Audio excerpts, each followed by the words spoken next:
Tough loss down in San Antonio this past weekend. Thought the players played very, very hard. Thought we were ready to play.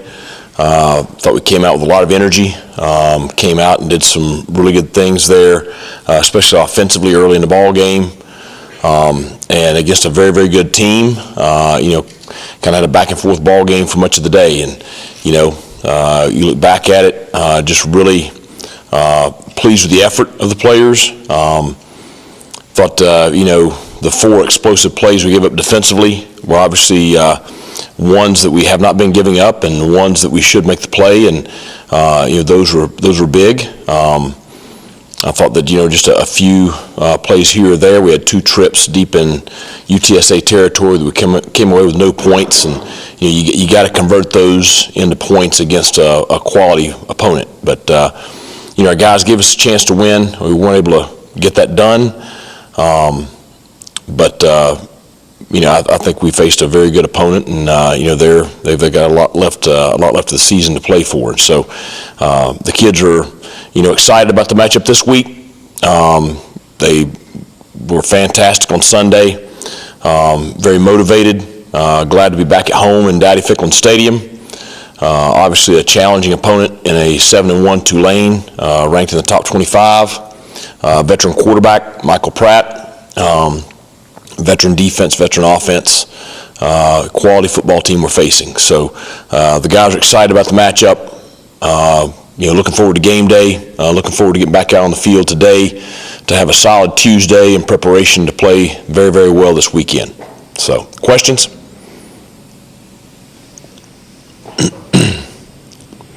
Coach, with obviously the bowl game being off the table at this point, 4 games left, do you treat each one almost like a bowl game in some way, or like what's kind of the message to the team as far as you have 4 games left to make each one count? Well, I think the kids have, we talked about in our leadership council Sunday night, they set the message the same as I do, and it's, next game. It's a 1-0 mentality, and that's the only game that you can focus on is the one this week, and they're very dialed in on that, and very encouraged by their attitudes. So excited about the game this weekend.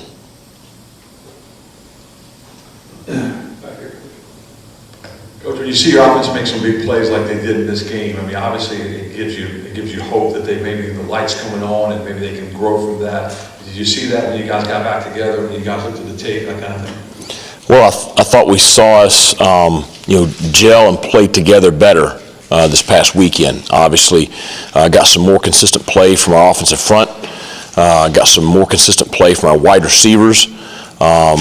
Thought the quarterback play was more consistent and improved this weekend. So I think the combination of all those factors resulted in a better performance. And obviously, that's what we all desire. A couple of guys, hey, that's the guy I've been waiting on.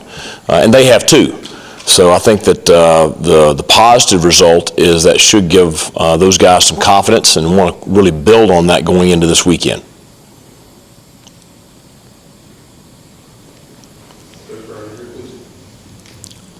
2 years ago, you put up 52 on Tulane and blew them out, and now 2 years later, they're in the top 25. They were going through a 2-win season. Just looking at it, and every situation is different, but looking at that as a coach, is it kind of proof that it doesn't stay tough forever, that ECU can turn it around like Tulane has? Well, every year is a new year, and every team's a new team. There's no doubt about it. The thing is, they had a challenging year 2 years ago, but they had a solid program. We're having a challenging year right now, but we've got a solid program, and we're very close. That's how I look at it, and that's why we stay motivated. You stay motivated by, you look at the way the kids competed and played this past weekend from an effort level. They're very invested in this program. So are the coaches. This is a great place to be. We're excited to be here, and look forward to playing well this weekend, and look forward to getting Pirate football exactly where it needs to be. I preface this with understanding that you want to win every game, but over this next month, does maybe some of that player development kind of take a front seat just with the guys that are going to be here next year and beyond, anything like that? mean, it's that player development's had a front seat the entire season. I mean, that never stops. The focus for us is to go out and try to get a win this weekend against Tulane. That's the focus. Certainly with, we do have some guys banged up, and so you're obviously going to see some younger guys make their way into the rotation. I think you'll probably see some on special teams at some times, because now we have the ability to give ourselves more depth in the latter part of the season. But the whole focus is how can we help the Pirates have the best chance to win on game day. That's it.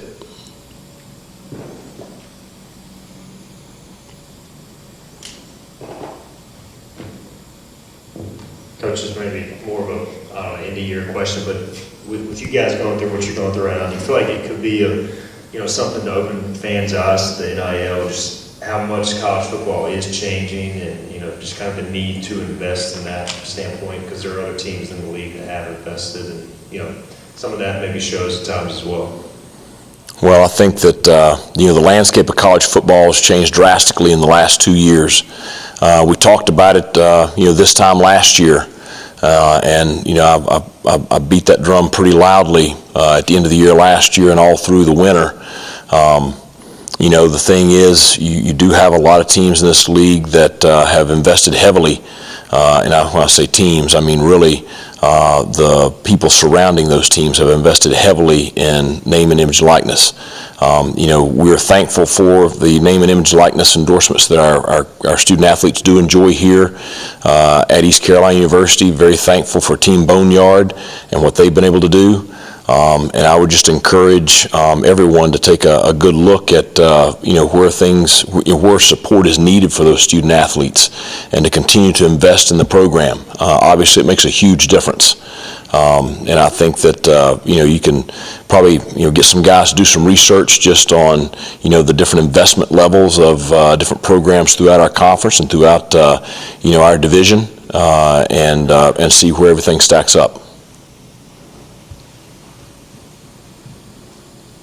Coach, follow-up to that is, how do you juggle that, the need for the NIL funds with the need for the indoor practice facility, and we're in eastern North Carolina, so there's only so much of that? Well, I mean, I think number one, that's probably more of an administration question than a head football coach question. But when you're sitting in my seat, you need both. But at the end of the day, every coach knows you're only as good as your players. And so everything we do is player-centered. When I first got the job, I took a look at everything that touched the players' lives on a daily basis. Nutrition and development was way down. And so we have pushed to invest heavily in training table, a full-time nutritionist, her staff, fueling stations in the ward and in the weight room. And we've been able to establish that, and we can see the difference that it made since 2019 in our roster, in their development physically. So everything for me centers around how can we support the student athletes. And so when asked that question, I would say everything starts with name and image likeness.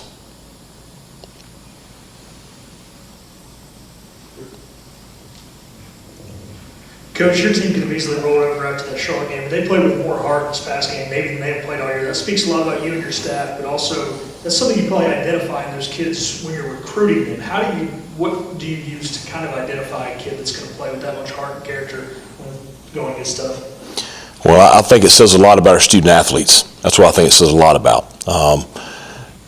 I love this group of kids. They are outstanding, and every single day I get to spend with them is a great day. And we have not gotten the results as far as wins and losses that we wanted this year up to this point. But I am proud of the way they compete. I'm proud of the way they responded on Saturday. We were all very disappointed in the performance against Charlotte. But I think that the way they went out and competed at a high level this past weekend shows just what they're about, and it's what we want to be about. And when you ask about recruiting, we try very hard to recruit student athletes that they match up with us character-wise. They match up with us toughness-wise, work ethic-wise, and when I say us, I mean East Carolina University. There's a certain kind of individual that thrives here at ECU and in this region, and our fan base identifies with, and there are some student athletes that don't. I think we have a collection of guys that our fan base can be proud of just with the way they compete on game days and the way they represent themselves in the community. So I think that, the performance this past weekend, I would expect that to be improved this weekend. And that's been my challenge to the coaching staff, and that's been my challenge to the student athletes.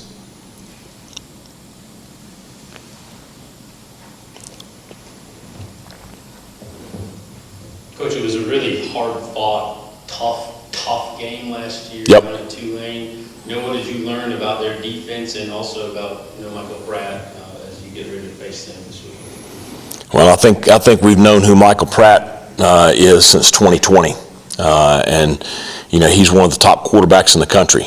And I told him this summer that I was disappointed to see him returning. So he's a challenge. He is very composed. He's a great leader.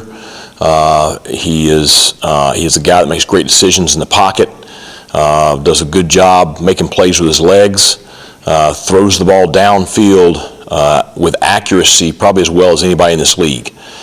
So we have a challenge against him, and he's surrounded by a very talented group of skill kids, wideouts, tight ends, running backs, and a really, really solid offensive line. So we have a tremendous challenge defensively this week facing the Tulane offense.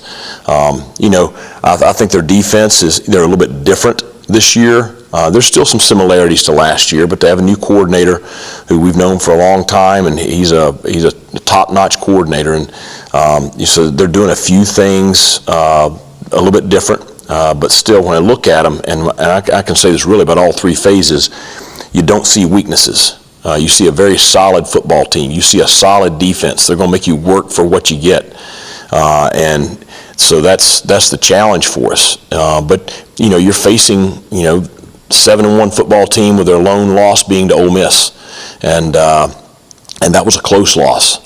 You're facing one of the best teams in the country, so the challenge is that. And I'll say this: our players are really excited about that challenge. I think that probably gives them a little extra motivation this weekend, and I should see that in practice this week.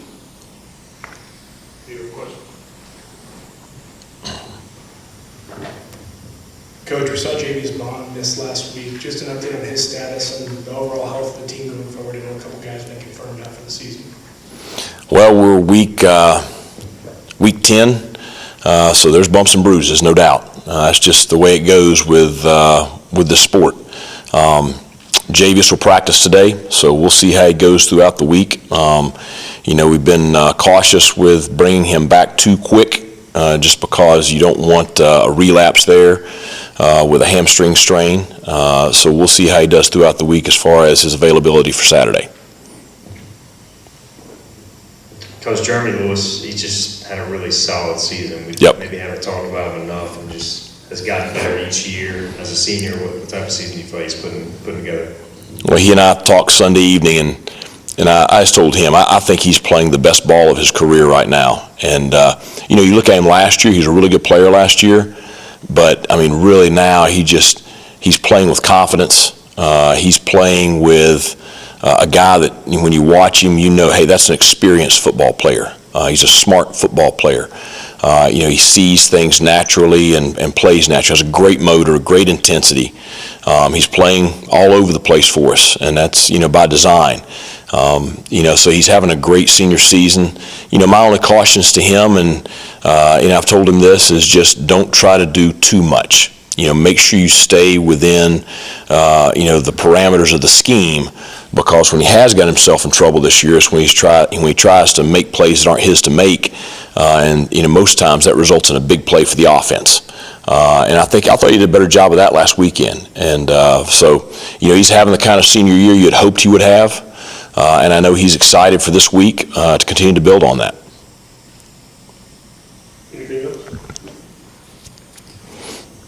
Coach, Coach, saw a lot of different receivers than we have seen over the season, and just different combinations. Is that something you went back and kind of saw the film earlier in the year and saw some guys who needed some opportunities, and just, is that something you're looking to do this week as well? Well, I think the guys have been getting those opportunities. If you look at targets and plays, the difference was we were making the plays this past weekend, so it was great to see. It was great to see, Jalen have the production he had. It was great to see Chase have the production he has. It was great to see Jari have the production he had. DeCirio, in his first college start, I thought he was very solid. Now he's got some things he can really improve on and some plays he left out there. But, he's a young guy getting his first crack at everything. So, it was great to have Gerald Green back from injury, and you saw the impact that he made. So, I think some of the guys you saw make impacts this past weekend is just, them really, making plays and gaining confidence from making plays. And again, much like a lot we've talked about today, we want them to build on that and improve on that this weekend. Anything else? Thank you, Coach. All right, thanks a lot.